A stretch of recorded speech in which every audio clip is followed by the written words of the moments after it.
जय हिंद। आज हम लोग मैथ से संबंधित कुछ महत्वपूर्ण प्रश्नों को देखने वाले हैं। आइए क्वेश्चन नंबर पहला पर विचार करते हैं। देखिए क्या कहता है। ये आपके पास दिया गया है समीकरण एक्स स्क्वायर माइनस में 5x प्लस में k बराबर 15 है ना। अब कहता है इसके मूलों का गुणनफल 3 है तो k का मान बताना है। अब देखिए सबसे पहले इसको क्वाड्रेटिक इक्वेशन के रूप में लाना है इक्वेशन को। अब देखो इसके लिए क्या करेंगे, ये हो गया आपका एक्स स्क्वायर है ना, ये हो गया माइनस में 5x है ना और प्लस में k है ना, और 15 को इधर लाएंगे तो माइनस में 15 बराबर में कितना हो गया आपका 0 है ना। अच्छा, क्वाड्रेटिक इक्वेशन का फॉर्मेट होता है एक्चुअली क्या है, X square plus B x plus में सी के प्रारूप में होना चाहिए इक्वेशन, इसलिए हमने इसको इधर लाया तो X square plus B X यानी पूरा मान जो है ये सी के रूप में होगा। अब देखिए तो हमने क्वाड्रेटिक इक्वेशन के तौर पर ले लाया, इक्वेशन आ गया मेरा x square plus B x plus C के प्रारूप में। अब कहता है इसके मूलों का गुणनफल 3 है, के का मान बताना है। अच्छा आप सोचिए, क्वाड्रेटिक इक्वेशन में मूलों का योग जो होता है ना, मूलों का योग जो होता है वह होता है आपका माइनस में बी बाई ए है ना, जबकि मूलों का गुणनफल जो होता है आपका वह होता है आपका सी बाई ए है ना।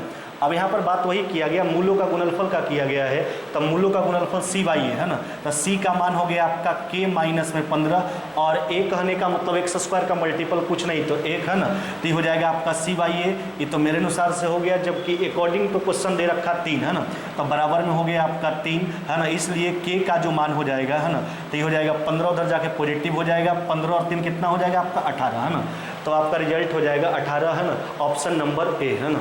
आइए क्वेश्चन नंबर दूसरा पर विचार करते हैं।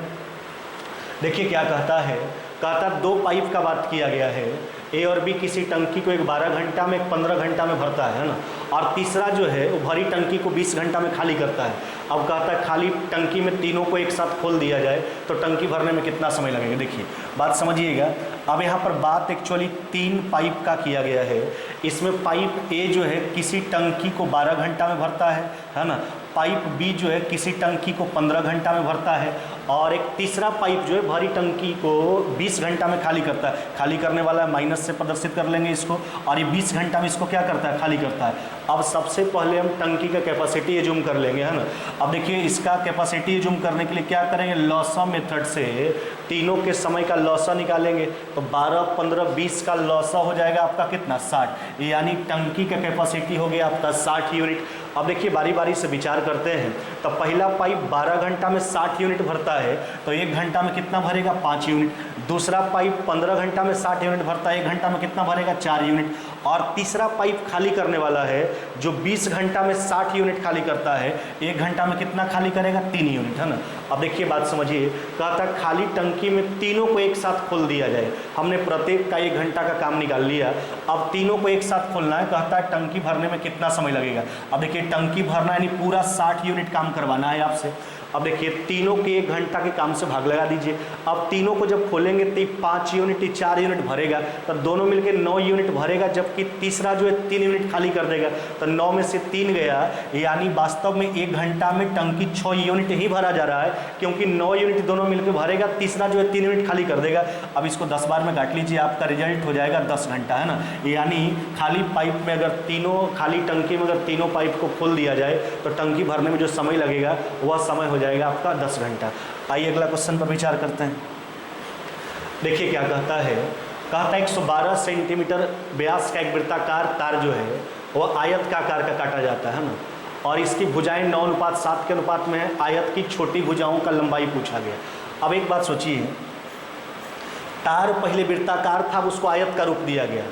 तार का लंबाई वही है, बशर्ते उसकी आकृति में परिवर्तन किया जा रहा है। पहले वृत्ताकार था, उसको आयताकार बना दिया जा रहा है। इसका मतलब पैरामीटर इक्वल होना चाहिए, तो इसका मतलब वृत्त का जो परिधि होगा वो आयत के परिमाप के बराबर होगा।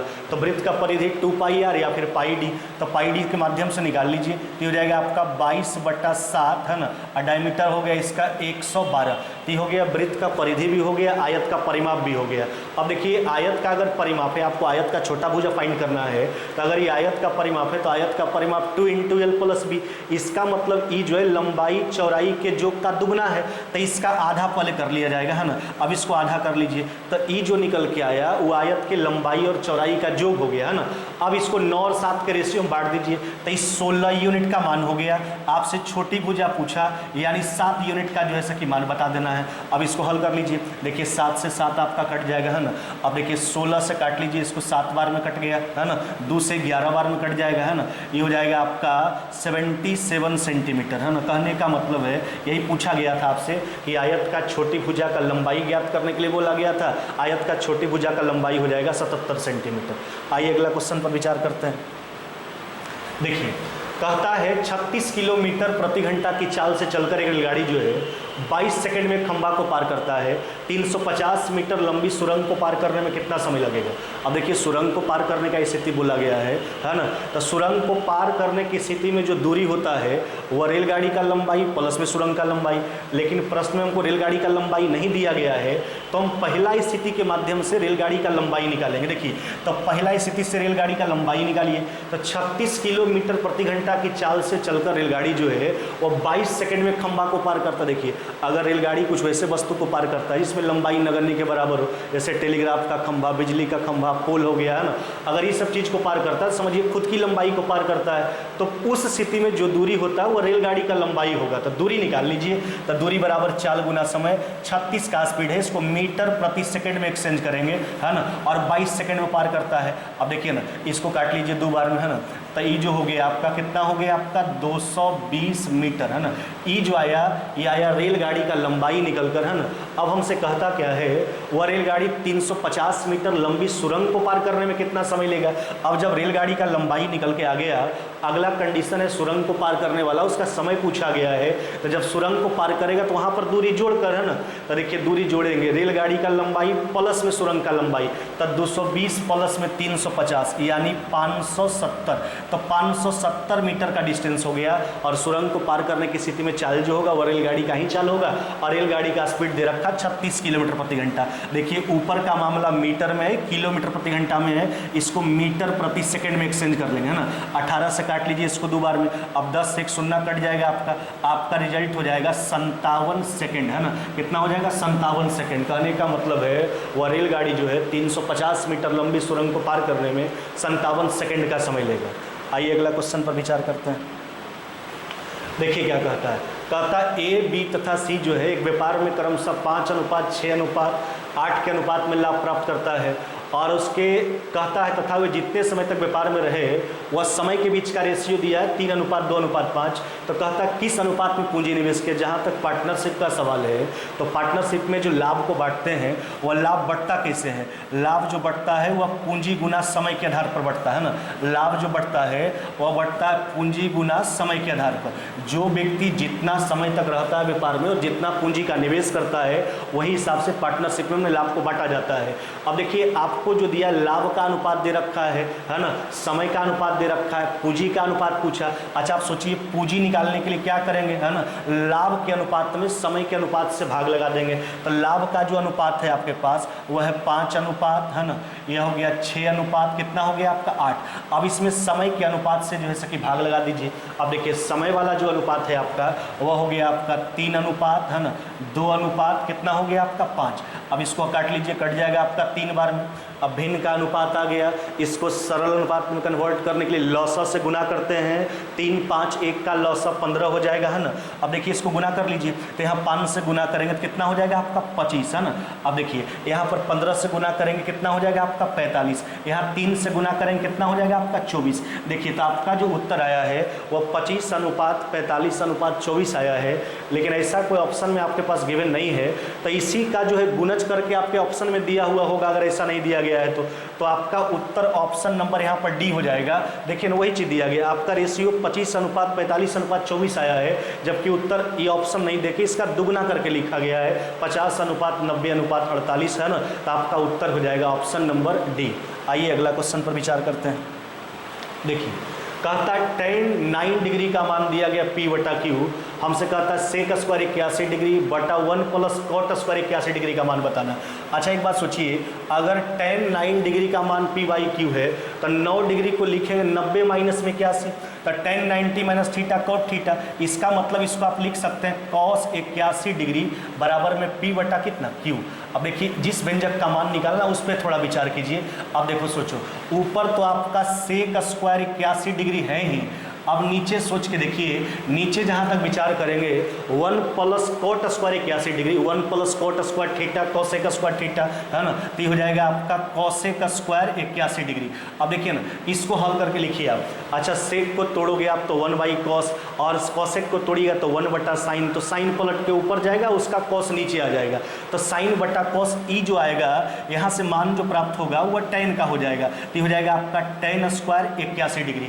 अब देखिए cot 81 का मान पी वाई अगर q है तो cot का इन्वर्स कीजिएगा तो tan प्राप्त होगा आपको, तो tan 81 डिग्री का मान q बाई पी, उसका वर्ग करके उत्तर दे दीजिए, तो हो जाएगा आपका q स्क्वायर बटा कितना हो जाएगा p स्क्वायर, आपका रिजल्ट हो जाएगा q स्क्वायर बटा p स्क्वायर, है ना। आइए अगला क्वेश्चन पर विचार करते हैं। देखिए कहता है cos पर पावर 4x प्लस में cos square x equal to 1, तो कहता है tan पर पावर 4x प्लस में tan स्क्वायर x का मान बताना है।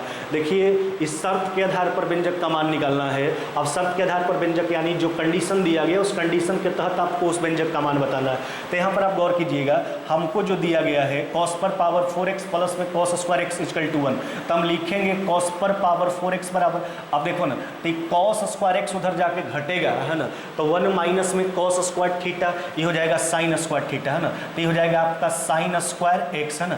अब यहाँ से ध्यान दीजिएगा, एगो कॉस स्क्वायर एक्स, इसको लिखेंगे cos square x into cos square x, तो कॉस स्क्वायर एक्स से जब भाग लगाओगे आप तो इधर जो मान का प्राप्ति होगा इधर कॉस स्क्वायर एक्स रह जाएगा और साइन बट्टा कॉस क्या हो जाएगा आपका टेन स्क्वायर एक्स, है ना। देखिए तो यहाँ जो शर्त हमको दिया गया था उससे हम एक मान पर आते हैं कि कॉस स्क्वायर एक्स बराबर टेन स्क्वायर एक्स, इसका मतलब कॉस एक्स का जो मान है वह टेन एक्स के मान के बराबर है।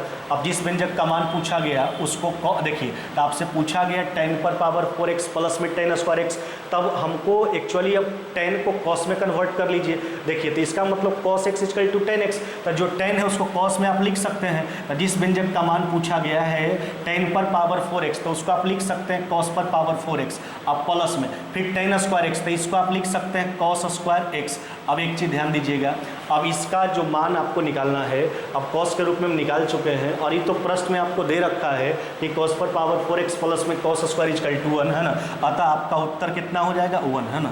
तो देखिए शर्त के आधार पर जब भी व्यंजक का मान निकालना होता है एक बार नॉर्मल डाल लीजिए कि 90% केस में जो आपका देता है शर्त का मान वही आपका उत्तर हो जाता है। बस शर्त ध्यान रखिएगा कि हो सकता है इस कांस्टेंट को इधर तो नहीं लाया है, अगर वहाँ पर आपसे पूछ दिया जाता है टेन पर पावर 4x प्लस में टेन स्क्वायर एक्स माइनस में 1, तो राइट साइड आपका 0 हो जाता। तो 90% केस में जो शर्त के आधार पर जब मान निकालना होता है व्यंजक का, तो जो मान दिया जाता है वही आपका उत्तर हो जाता है ना। चलिए अगला क्वेश्चन पर विचार करते हैं। देखिए कहता है 3 व्यक्ति ABC का कुल वेतन जो है वो आपका 72,000 रुपया है। तीनों व्यक्ति क्रमशः अपने वेतन का 80%, 85% और 75% खर्च कर देता है। अब तीनों के बचत के बीच का रेशियो 8:9:20 है। ए का वेतन पूछा।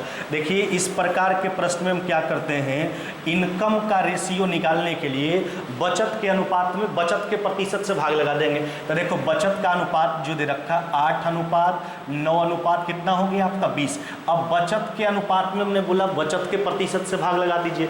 अब सोचो ए अपने इनकम का 80% खर्च करता है तो कितना बचाएगा 20%, बी 85 खर्च करता है कितना बचाएगा 15% और सी 75 खर्च करता है कितना बचाएगा 25%। बस सीधा जान लीजिए इनकम का अगर रेशियो निकालना है ऐसे प्रश्नों में, है ना, तो बचत के अनुपात में बचत के प्रतिशत से भाग लगा दीजिए। देखिए 4 से कट गया 2 बार में कट जाएगा 5 बार में, 3 से कट गया 3 बार में कट जाएगा 5 बार में, 5 से कट जाएगा 4 बार में कट गया 5 बार में। अब देखिए इसका जो है लॉस ऑफ 5 हो जाएगा। यह रेशियो जो आ गया आपका 2:3 कितना हो गया 4। यह हो गया तीनों के आय के बीच का रेशियो। अब आपसे ए का वेतन पूछा। अब देखिए ना तीनों मिला के जो वेतन दे रखा है वह 72,000 है ना।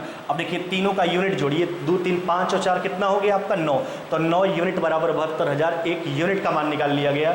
हमसे ए का पूछ रखा है तो ए का यूनिट कितना हो गया आपका 2। अब देखिए 8,000 बार में कट जाएगा, 8,000 गुना 2 कितना हो जाएगा आपका 16,000 रुपया, 16,000 हो जाएगा। तो बस सिंपल ध्यान रखना है कि जब भी ऐसा प्रश्न आपसे पूछा जाए तो बचत के अनुपात में बचत के प्रतिशत से भाग लगा दीजिए, आय का अनुपात आ जाएगा। और जब आय का अनुपात आ गया, तीनों का सम्मिलित वेतन दिया गया था 72,000, जो 9 यूनिट का मान था 1 यूनिट का निकाल के जो है कि ए का पूछा 2 यूनिट का मान निकाल लिए 16,000।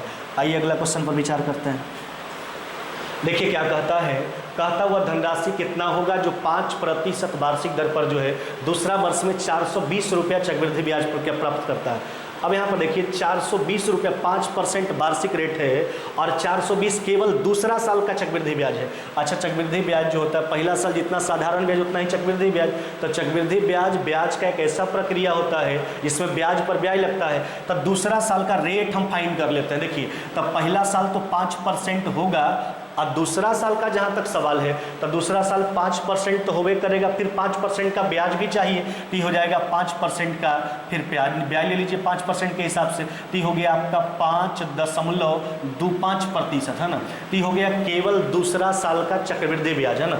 और इसका जो मान दिया गया है वह दिया गया 420 रुपया चक्रवृद्धि ब्याज के रूप में राशि जो दे रखा है वह 420 है, जबकि वह प्रतिशत के रूप में है 5.25%। तो 5.25% बराबर 420, 1% का मान निकाल लिया गया।